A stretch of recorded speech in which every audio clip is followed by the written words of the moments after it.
Dari rekaman kamera pengawas atau CCTV, pemulung ini jadi korban ditabrak lari usai ditabrak dari arah belakang oleh seorang pengendara motor.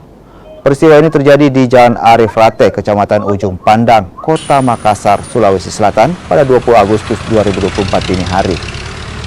Korban yang diketahui bernama Daeng Bahar sempat tak sadarkan diri dan langsung dilarikan ke rumah sakit untuk mendapatkan perawatan intensif.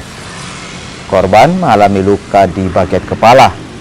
Kasus ini ditangani Satlantas Polrestabes Makassar. Pihaknya berkoordinasi dengan Satreskrim Polrestabes Makassar untuk mengejar pelaku tabrak lari. Pelaku pun telah ditangkap dan dalam proses pemeriksaan polisi. Jam Palewa, subuh. Nanti kamu boleh di Japun semuanya. Arah dari sana ke Rumbecan.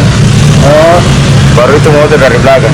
Siapa aja yang dari itu motor? Tapi langsung ditabrak dari belakang. Bukan beca yang ditabrak, langsung orang orangnya.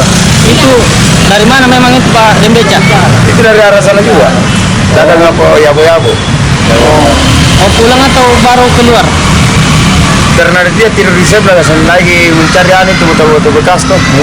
Karena dia kehidupannya kayak yabo. Jadi di mana sekarang itu Rembeca? Di rumah sakit.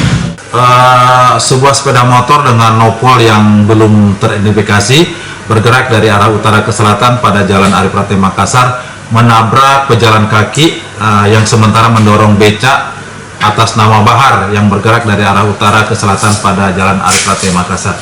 Kondisi korban sendiri seperti apa? Kondisi korban sekarang sudah ada di rumah sakit setelah Maris masih dalam keadaan belum sadarkan diri. Untuk pelaku sendiri?